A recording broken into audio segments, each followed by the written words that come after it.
નમસ્કાર વિદ્યાર્થી મિત્રો, આજના વિડિયો લેક્ચરમાં હું ભાવેશ વોરા આપ સૌનું હાર્દિક સ્વાગત કરું છું। સૌથી પહેલા તો એક ખાસ અગત્યની વાત, જો તમે મારી YouTube ચેનલ ભાવેશ વોરાને સબસ્ક્રાઇબ ના કરી હોય તો જલ્દીથી એને સબસ્ક્રાઇબ કરી દો, જેથી કરીને નવા વિડિયો માટેની નોટિફિકેશન તમને મળતી રહે। બરાબર છે। હવે આગળ આપણે JEE નીટ કેપેસિટર અને કેપેસિટન્સમાં આજનો ટોપિક બહુ જ અગત્યનો છે। કેપેસિટરનો ચાર્જિંગ અને ડિસ્ચાર્જિંગ, એમાં અત્યારે આપણે ચાર્જિંગ વિશે ભણવાનું છે। બરાબર। હવે કેપેસિટરને આપણે ચાર્જ કરવાનું છે, એટલે એનો મતલબ પ્રારંભમાં આપણે કેપેસિટર ડિસ્ચાર્જ અવસ્થામાં લેવું પડશે। ધારો કે પ્રારંભમાં કેપેસિટર પર કોઈ વિદ્યુત ભાર નથી। બરાબર છે। ધારો કે પ્રારંભમાં કેપેસિટર ઉપર કોઈ વિદ્યુત ભાર નથી, એટલે કે t બરાબર 0 સમયે કેપેસિટર ઉપરનો વિદ્યુત ભાર 0 અને પરિપથમાંથી વહેતો વિદ્યુત પ્રવાહ પણ 0। બરાબર। એટલે અહીં આગળ t બરાબર 0 સમયે કેપેસિટર ઉપરનો વિદ્યુત ભાર q બરાબર 0 અને પરિપથમાંથી વહેતો વિદ્યુત પ્રવાહ I બરાબર 0। ક્લિયર અહીં સુધી? હવે આપણે t બરાબર 0 સમયે પરિપથમાં આ v વોલ્ટની બેટરી જોડીશું। જેવી v વોલ્ટની બેટરી જોડો એટલે એના કારણે હવે આ કેપેસિટર ચાર્જ થવાનું શરૂ કરી દેશે, એટલે કે કેપેસિટર ઉપર વિદ્યુત ભાર પ્રસ્થાપિત થતો જશે। જેમ જેમ સમય પસાર થતો જાય તેમ તેમ કેપેસિટર ઉપરનો વિદ્યુત ભાર વધતો જશે। બરાબર છે। એટલે ધારો કે t બરાબર t સમયે કેપેસિટર ઉપરનો વિદ્યુત ભાર છે q બરાબર q અને આ વખતે પરિપથમાંથી વહેતો વિદ્યુત પ્રવાહ છે I। બરાબર। આપણે કેપેસિટરનું ચાર્જિંગ ભણવાનું છે, એટલે પ્રારંભમાં કેપેસિટર ડિસ્ચાર્જ અવસ્થામાં લીધું। ડિસ્ચાર્જ અવસ્થામાં એટલે કે પ્રારંભમાં કેપેસિટર ઉપરનો વિદ્યુત ભાર છે 0। આ વખતે પરિપથમાંથી વહેતો વિદ્યુત પ્રવાહ I બરાબર 0। હવે તમે t બરાબર 0 સમયે પરિપથમાં આ બેટરી જોડો છો, જેના કારણે આ બેટરીના કારણે હવે કેપેસિટર ચાર્જ થશે, એટલે કે જેમ જેમ સમય પસાર થતો જશે તેમ તેમ કેપેસિટર પરનો વિદ્યુત ભાર વધતો જશે। બરાબર। ધારો કે t બરાબર t સમયે કેપેસિટર પરનો વિદ્યુત ભાર છે q બરાબર q અને આ વખતે પરિપથમાંથી વહેતો વિદ્યુત પ્રવાહ છે I બરાબર I। બરાબર। તો હવે આ કેપેસિટર C છે, એના પરનું વિદ્યુત સ્થિતિમાન Vc અને અવરોધ R છે, એનું વિદ્યુત સ્થિતિમાન VR। તો માટે અહીં આપણે આવું લખી શકીએ Vc + VR બરાબર કુલ વિદ્યુત સ્થિતિમાન V। બરાબર। હવે ચલો Vc અને VR ની કિંમત મૂકી દો। એમાં Vc બરાબર તો Vc બરાબર આવશે q/c, VR બરાબર તો VR બરાબર IR। બરાબર। ચલો હવે અહીંથી આગળ આ q/c + R, I ના બદલે તો I ના બદલે dq/dt એના બરાબર શું લખાશે V। હવે C લસા લઈ અને સામે ગુણી કાઢો, તો માટે અહીં આગળ વિદ્યુત ભાર q + RC, અહીં આગળ આવશે dq/dt બરાબર આવશે CV। ચલો આ q ને તમે સામે લઈ જાઓ તો એ પ્લસ છે તો શું થઈ જશે માઈનસ, એટલે અહીં આગળ RC dq/dt બરાબર CV - q। આ CV હવે સામે છેદમાં જશે, dt સામે જશે, RC સામે છેદમાં જશે, એટલે ત્રણ પદની અદલા બદલી કરવાની છે આપણે। તો એમાં સૌથી પહેલા અહીં આગળ dq/CV - q બરાબર 1/RC dt। ચલો અહીંથી આગળ હવે તમે સમીકરણનું સંકલન કરો। વિદ્યુત ભાર q નું સમીકરણ આપણે મેળવવાનું છે। પરિણામે અહીં આગળ તમે હવે સંકલન કરો એની અંદર પ્રારંભમાં વિદ્યુત ભાર 0 અને t સમયે વિદ્યુત ભાર q, અહીં આગળ આવશે dq/CV - q બરાબર 1/RC અચળ છે, એટલે સંકલનમાંથી બહાર પ્રારંભમાં વિદ્યુત ભાર 0 અને જ્યારે વિદ્યુત ભાર q ત્યારે સમય છે t, અહીં આગળ આ dt. ચલો હવે આની અંદર તો આ જે પદ આપેલું છે આપણને બરાબર, ઉપર છે dq, છેદમાં છે q, એટલે કે આ પદ છે 1/x પ્રકારનું. 1/x હોય એટલે એનું સંકલન શું આવે? તો એનું સંકલન આવે ln x. અને હા, બીજી એક વસ્તુ ધ્યાનમાં રાખજો, સંકલનના નિયમ અનુસાર સહગુણક વડે ગુણવું પડે, બરાબર. એટલે અહીં q નો સહગુણક કયો કહેવાય? તો q નો સહગુણક કહેવાય -1, બરાબર છે. એટલે તમારે અહીં માઈનસ વડે ભાગવા પડશે. સંકલનના નિયમ પ્રમાણે સહગુણક વડે ભાગો એટલે -1 વડે ભાગવા પડશે, આ ધ્યાન રાખજો.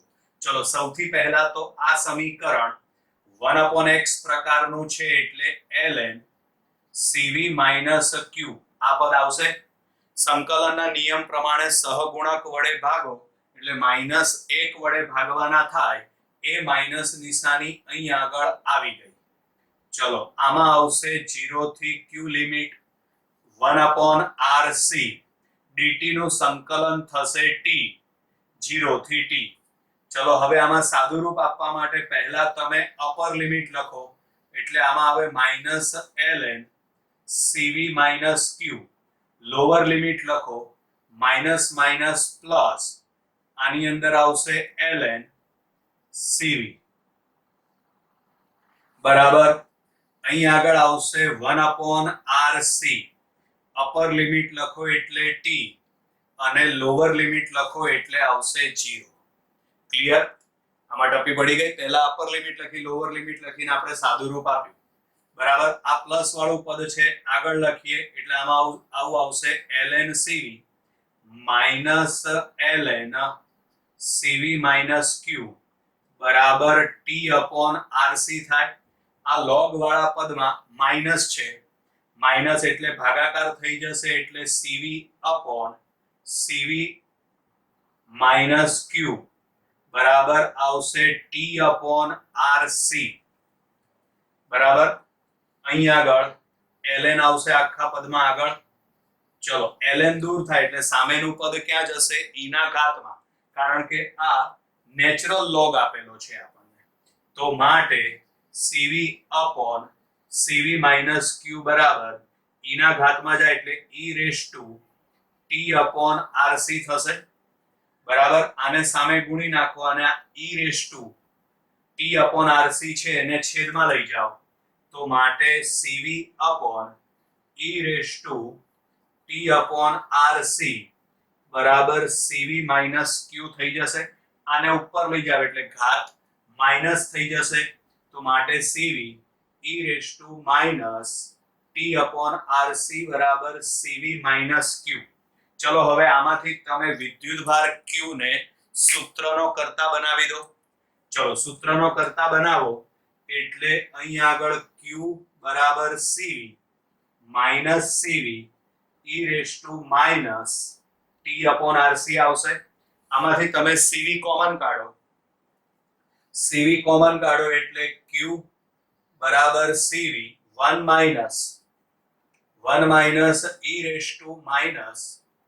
e⁻t/rc. ક્લિયર? પરંતુ cv બરાબર કેપેસિટર ઉપરનો કુલ મહત્તમ વિદ્યુતભાર એટલે q0. તો માટે q બરાબર q0 1 e⁻t/rc. q બરાબર q0 1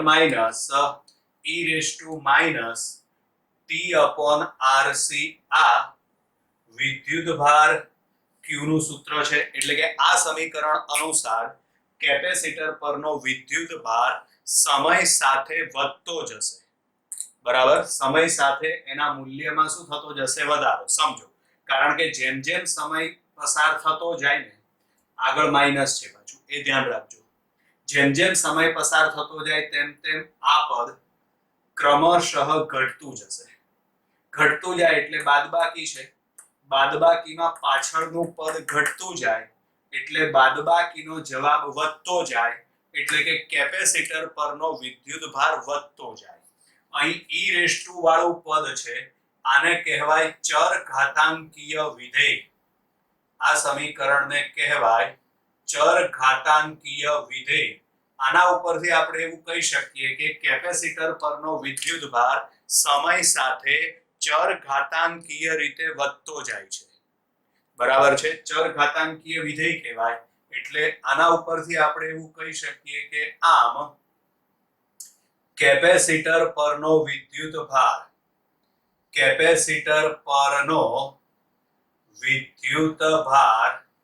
સમય સાથે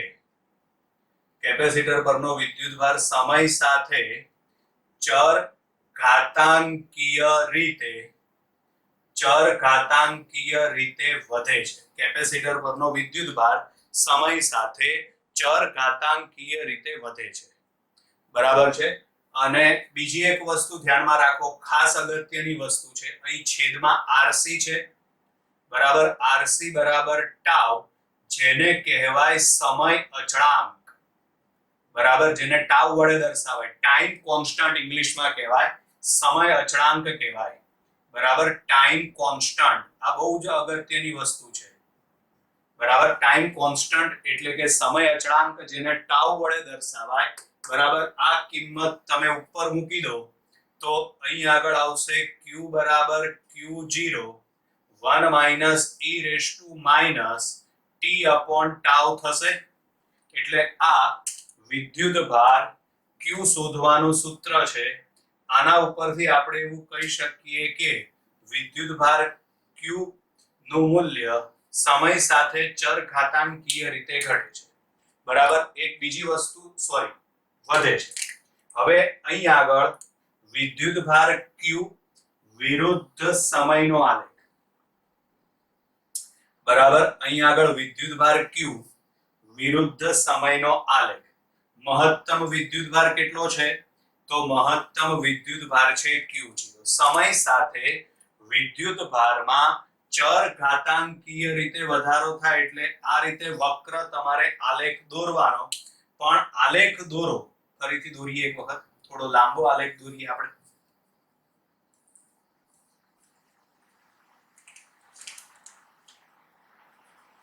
બરાબર, અહીં તમે આલેખ દોરો ને ત્યારે એક વસ્તુ ખાસ ધ્યાન રાખજો, આલેખ છે ને એ વધે ખરા. બરાબર, આલેખ આ રીતે આમ વક્ર છે, વિદ્યુત ભાર q નું મૂલ્ય વધતું જાય છે, પણ આ વધારો ક્યારેય પણ મહત્તમને ટચ થશે નહીં.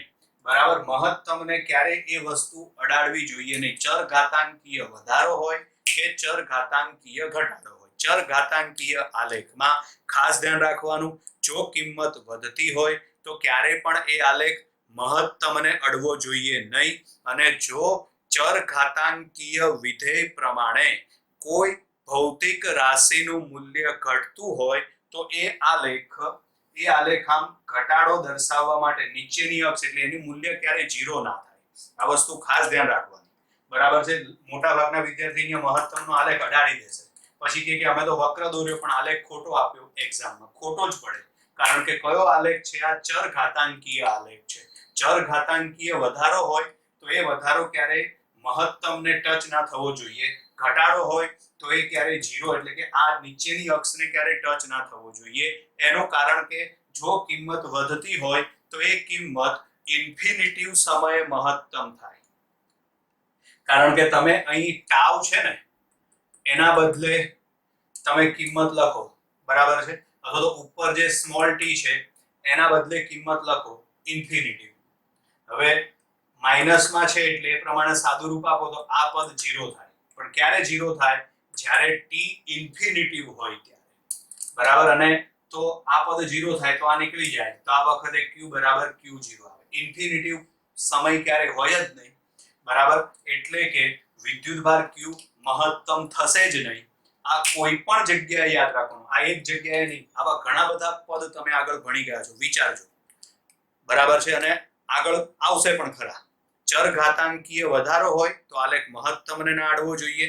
ચર ઘાતાંકીય ઘટાડો હોય તો આલેખ નીચેની જે અક્ષ આપેલી હોય તેને અડવો જોઈએ નહીં, નહીતર આલેખ ખોટો. બરાબર છે. ચલો હવે તમને એવું આ એમસીક્યુ બહુ જ બધી વખત પૂછાય છે પરીક્ષામાં, બરાબર, કે જ્યારે ટી બરાબર ટાઉ હોય ત્યારે કેપેસિટર પરનો વિદ્યુત ભાર કેટલો? ટી બરાબર ટાઉ એટલે એનો મતલબ કે સમયનું મૂલ્ય સમય અચળાંક જેટલું હોય. સમયનું મૂલ્ય સમય અચળાંક જેટલું હોય. સમય અચળાંક જેટલું હોય તો આ વખતે કેપેસિટર કેટલું ચાર્જ થયું હશે, કેટલા ટકા ચાર્જિંગ થયું હશે? બરાબર, તો આ કિંમત પ્રમાણે સાદું રૂપ આપો તમે તો જુઓ અહીંયા આગળ Q બરાબર Q0 1 minus e raise to minus, હવે T બરાબર તો ટાઉ છે, T બરાબર ટાઉ એટલે આ બંને કિંમત ઉડી જશે. બંને કિંમત ઉડી જાય એટલે અહીંયા આગળ આ એક બાકી વધે, તો માટે Q બરાબર Q0 1 માઇનસ 1 upon e લખી શકાય. ચલો હવે તમે અહીં સાદું રૂપ આપો એટલે Q બરાબર Q0 લસા લઈ લો એટલે e minus 1 upon e. e minus 1 upon e. Clear? ચલો તો હવે e ની કિંમત કેટલી? તો e ની કિંમત છે 2.718. બરાબર, આ કિંમત મૂકીને તમે સાદું રૂપ આપો. આ એક એમસીક્યુ તો આવી જ ગયો. આવો એમસીક્યુ પરીક્ષામાં પૂછાયેલો છે ભૂતકાળમાં, બરાબર, પણ ટકાવારી પ્રમાણે પૂછાય. તો e બરાબર 2.718 લખો અને સાદું રૂપ આપો એટલે q બરાબર આવશે 0.63 Q0 નિયરલી ઇક્વલ ટુ આવશે એટલે q બરાબર 63% Q0. આનો મતલબ એમ થાય કે જ્યારે t બરાબર ટાઉ હશે ત્યારે કેપેસિટર 63% જેટલું ચાર્જ થયું હશે. બરાબર, નિયરલી ઇક્વલ ટુ આવશે. લગભગ જવાબ છે ને 2.628 એવો કંઈક આવે છે, મને અંદાજ છે ત્યાં સુધી. બરાબર છે, એટલે અહીં આગળ 63% Q0. તો હવે અહીં વિચારો તો અહીં 50% થાય, 63% એટલે ઉપર ક્યાંક દર્શાવાય એટલે અહીં આગળ 0.63 Q0 આપણે લખીએ.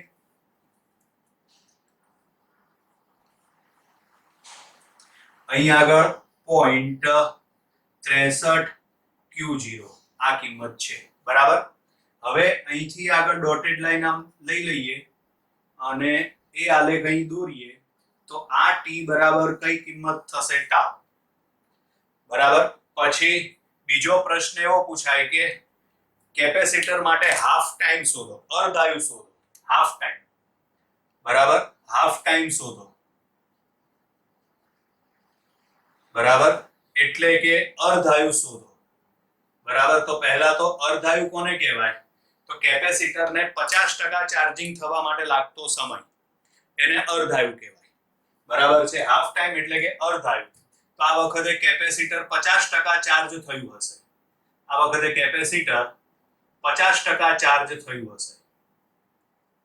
બરાબર, જો કેપેસિટર 50% ચાર્જ થયું હોય એટલે કેપેસિટર પરનો વિદ્યુતભાર Q બરાબર 50% Q0 એટલે મહત્તમ વિદ્યુતભારના 50% અડધું થાય. 50% એટલે અહીં આગળ 0.5 નહીં લખીએ પણ આપણે અડધું એટલે Q0/2 લખી નાખીએ. આ કિંમત તમે આ સમીકરણમાં મૂકી દો. હવે તો અહીં આગળ આવશે Q0/2 બરાબર Q0 1 minus e raised to minus t upon tau થશે. Q0 ઉડાડી દો એટલે 1/2 1 minus e raised to minus t upon tau. આને સામે લઈ જાઓ, આ 1/2 આ બાજુ આવશે એટલે e raised to minus t upon tau બરાબર 1 minus 1/2. ચલો અહીં બાદબાકી કરો એટલે આનો જવાબ આવશે 1/2. 2 ને ઉપર લઈ જાઓ એટલે 2 ની -1 ઘાત, આ 2 ની -1 ઘાત અને આ સામ સામે બંને માઈનસ ઘાત જતી રહે. બરાબર, એટલે e raised to t upon tau બરાબર આવશે 2. e દૂર થાય એટલે સામેનું પદ ln માં જાય એટલે t upon tau બરાબર ln2. ln2 એટલે જવાબ આવે 0.693 અને આને સામે ગુણી નાખો એટલે t બરાબર લખાય 0.693 ઇન્ટુ ટાઉ. 50% ચાર્જ થવા માટે લાગતો સમય 0.693 ઇન્ટુ ટાઉ. 50% એટલે કેપેસિટર અડધું ચાર્જ થયું હશે Q0/2 અડધું. બરાબર, એટલે આ વખતે લાગતો સમય 0.693 ઇન્ટુ ટાઉ. ક્લિયર વિદ્યાર્થી મિત્રો? અહીં આગળ આ વિદ્યુત ભારનું માત્ર સૂત્ર મળ્યું આપણને. બરાબર, Q બરાબર Q0 1 minus e raise to minus small t upon tau. બરાબર છે, આ એક સૂત્ર મળ્યું. હજી આપણે આમાં 3-4 સમીકરણ બીજા મેળવવાના છે. કઈ રીતે? તો આના ઉપરથી હજી પ્રવાહનું સૂત્ર મળશે, પછી વિદ્યુત સ્થિતિમાનનું સૂત્ર મળશે, પછી એમાં સંગ્રહિત ઉર્જાનું સૂત્ર મળશે. બરાબર, આપણે ટેક્સ્ટ બુક ની અંદર NCERT ની બુક ની અંદર ઉર્જા માટે સૂત્ર વાપરીએ છીએ U બરાબર 1/2 CV². બરાબર છે, આ સૂત્ર આદર્શ પરિસ્થિતિમાં છે. બરાબર, કે કેપેસિટર ફુલ્લી ચાર્જ હોય, 100% ચાર્જ. પણ વ્યવહારમાં એકય કેપેસિટર એવું ના હોય કે જેને તમે ફુલ્લી એટલે 100% ચાર્જ કરી શકો. બરાબર છે, કારણ કે આજ પ્રમાણે વિચારો, કેપેસિટર ઉપરનો વિદ્યુત ભાર ચર ઘાતાંકીય રીતે વધે. બરાબર છે, પણ આપણે એક લેવલે સમજવા માટે ટેક્સ્ટ બુક નો ઉપયોગ કરી શકીએ છીએ, વાંધો નથી. બરાબર છે, પણ કેપેસિટર ક્યારેક ફુલ્લી ચાર્જ ના હોય, કારણ કે જો 100% ચાર્જ કરવું હોય તો આગળ કીધું એ પ્રમાણે એના માટે ઇન્ફિનિટિવ સમય જોઈએ. ઇન્ફિનિટિવ સમય ક્યારે શક્ય નથી, પરિણામે 100% કેપેસિટરને ક્યારે ચાર્જ કરી શકાતું નથી. બરાબર, એટલે આગળ આ હમણાં હું ભૂસી નાખું છું. બરાબર છે, પણ આગળ હવે જે થિયરી હજી કન્ટિન્યુઅસ ચાલુ જ છે, પૂરી નથી થઈ. એટલે આગળના બોર્ડમાં બરાબર આપણે વિદ્યુત પ્રવાહ I નું સૂત્ર, પછી વિદ્યુત સ્થિતિમાન V નું સૂત્ર અને તેમાં સંગ્રહિત ઉર્જાનું સૂત્ર આપણે જોઈશું વિદ્યાર્થી મિત્રો.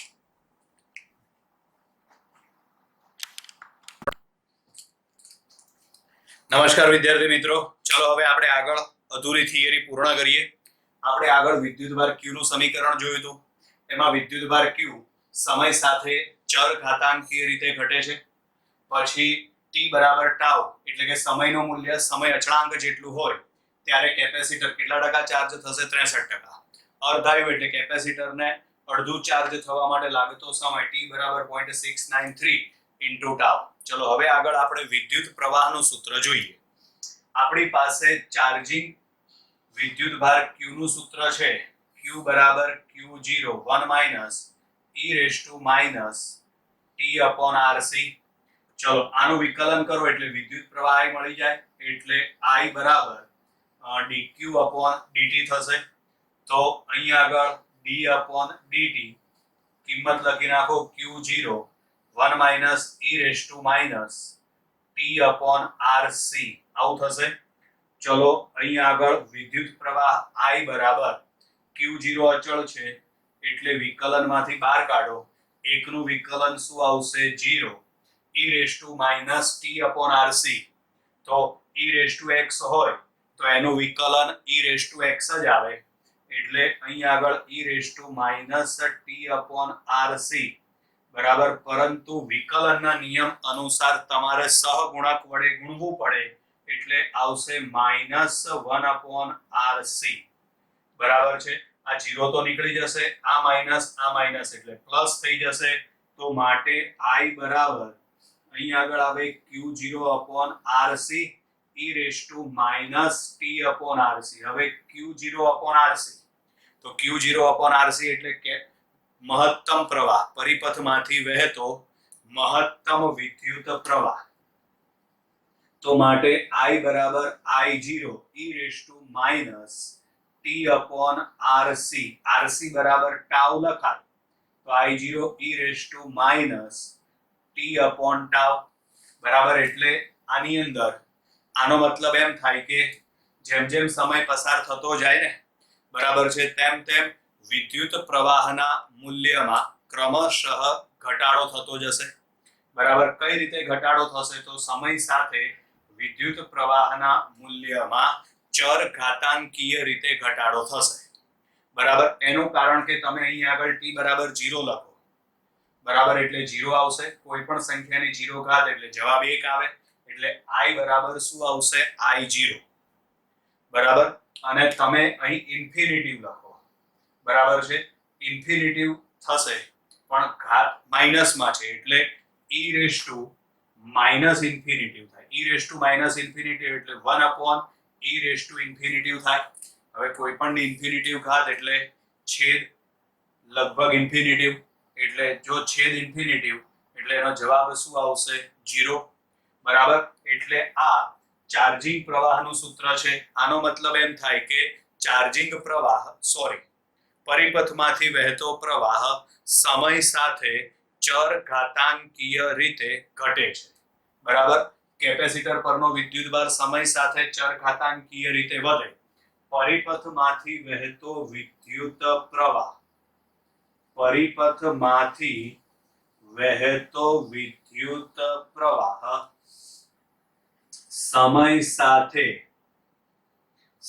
સાથે ચર ઘાતાંકીય રીતે ઘટે છે બરાબર પછી આપણે જે રીતે અહીં બે ગણતરી એટલે જ્યારે t બરાબર ટાઉ થાય ત્યારે વિદ્યુત ભાર q શોધી કાઢ્યો એવી જ રીતે અહીં આગળ જ્યારે t બરાબર ટાઉ થાય ત્યારે વિદ્યુત પ્રવાહ કેટલો t બરાબર ટાઉ થાય ત્યારે પરિપથમાંથી વહેતો વિદ્યુત પ્રવાહ કેટલો એ ગણતરી તમારે જાતે કરવાની બરાબર એટલે અહીં આગળ હોમવર્કમાં t બરાબર ટાઉ થાય ત્યારે તમે વિદ્યુત પ્રવાહ I શોધી કાઢો બરાબર આનો હું આલેખ દોરી નાખું આલેખ સમય સાથે વિદ્યુત પ્રવાહ ચર ઘાતાંકીય રીતે ઘટે છે એટલે મહત્તમ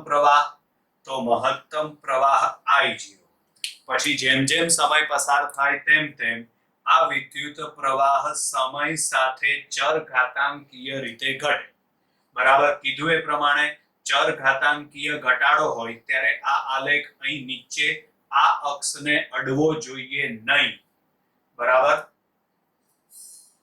એટલે અહીંથી આલેખ આ રીતે આમ મળશે વક્ર બરાબર આ વિદ્યુત પ્રવાહનો આલેખ છે ચર ઘાતાંકીય રીતે વિદ્યુત પ્રવાહ ઘટતો જાય છે બરાબર છે ચલો હવે ત્યાર પછી આગળ આપણે શોધી કાઢીએ વિદ્યુત સ્થિતિમાન V શોધવાનું સૂત્ર તો વિદ્યુત સ્થિતિમાન V શોધવા માટે V બરાબર Q upon C આવે તો આ જે સમીકરણ છે એમાં સામે તમે C વડે ભાગી નાખો એટલે અહીંયા આગળ Q બરાબર Q0 1 minus e raised to minus t upon tau RC ના બદલે tau લખ્યું સમીકરણમાં બંને બાજુ તમે કેપેસિટન્સ C વડે ભાગી નાખો એટલે Q upon C બરાબર Q0 upon C 1 minus e raised to minus t upon tau થશે ચલો આમાં Q upon C તો Q upon C એટલે V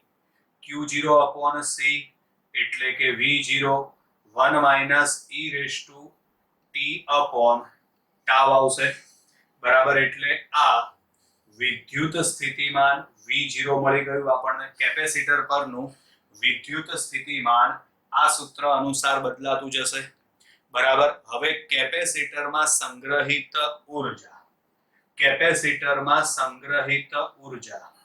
બરાબર તો ઉર્જાનું સૂત્ર U બરાબર 1/2 CV² આવું સૂત્ર છે આપણી પાસે તો આમાં કિંમત મૂકી દો ડાયરેક્ટ V ની કિંમત મૂકી દો તો U બરાબર 1/2 C V ની કિંમત વર્ગ કરીને લખો એટલે અહીં આગળ આવશે V0² 1 minus e raised to minus t upon tau એનો સ્ક્વેર આવું આવશે બરાબર છે હવે આની અંદર 1/2 CV0² એટલે કે કેપેસિટરમાં સંગ્રહિત મહત્તમ ઉર્જા તો માટે U બરાબર U0 1 minus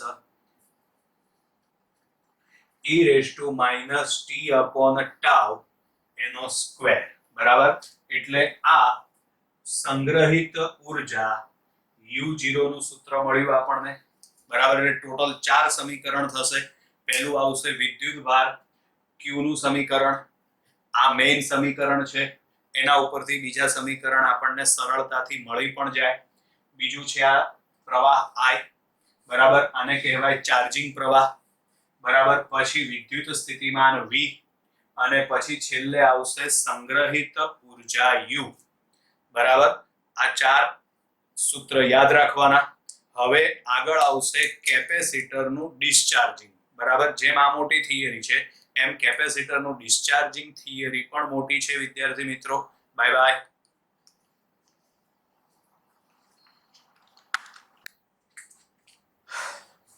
નમસ્કાર વિદ્યાર્થી મિત્રો, હું ભાવેશ વોરા. આજના વિડિયો લેક્ચરમાં આપ સૌનું હાર્દિક સ્વાગત કરું છું.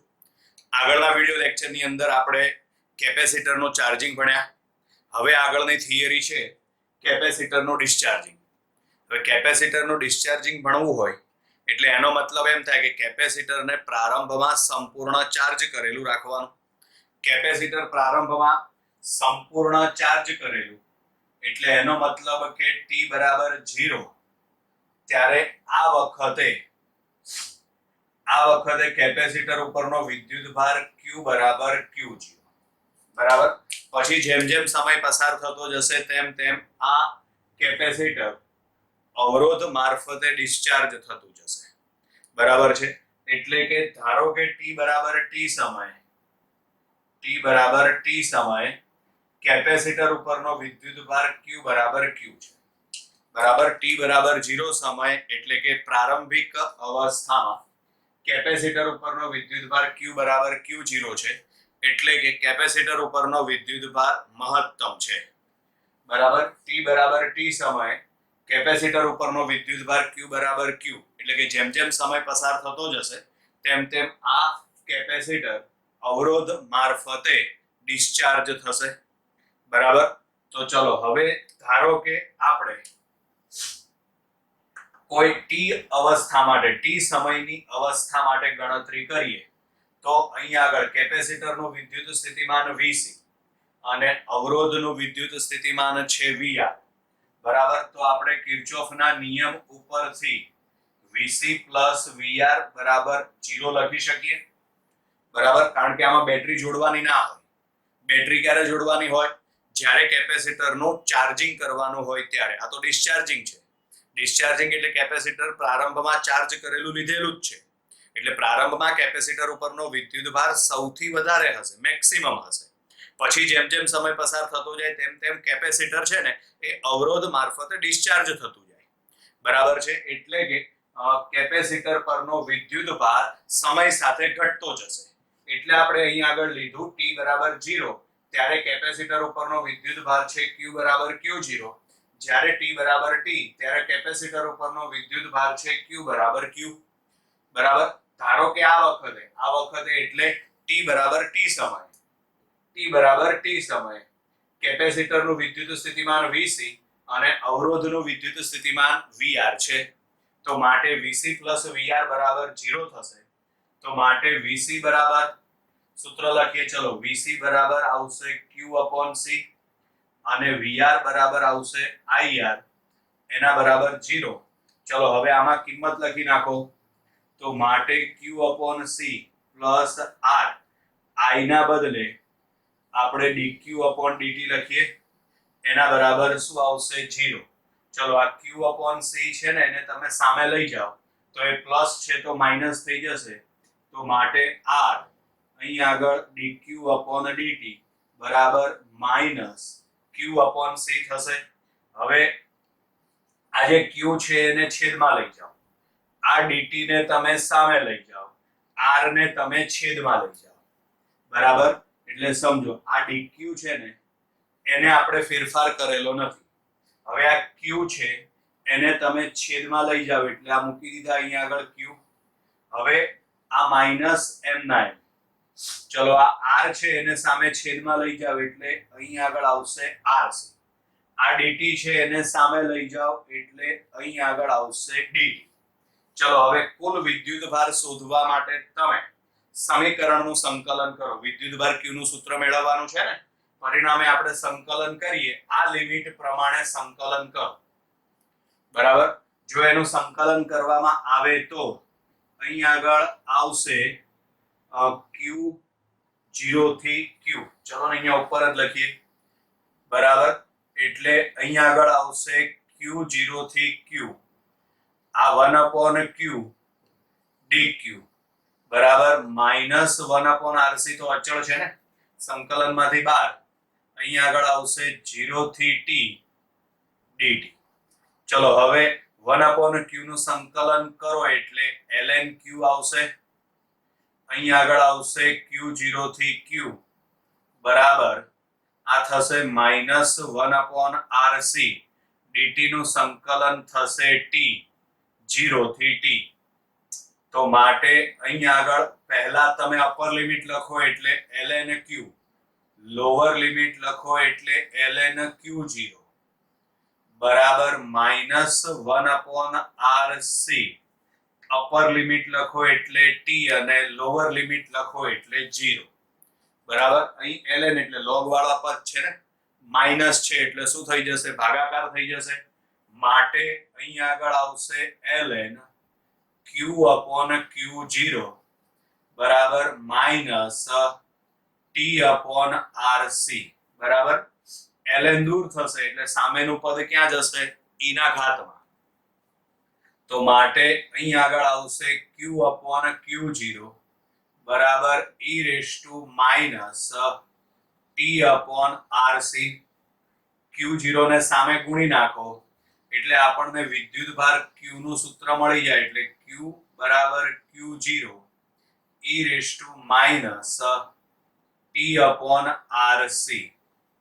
બરાબર. આ વિદ્યુતભાર q નું સમીકરણ છે. આનો મતલબ એમ થાય કે જેમ જેમ સમય પસાર થતો જાય તેમ તેમ કેપેસિટર પરનો વિદ્યુતભાર ચર ઘાતાંકીય રીતે ઘટે છે, બરાબર. આનો મતલબ એમ થાય કે આમ સમય સાથે કેપેસિટર પરનો વિદ્યુતભાર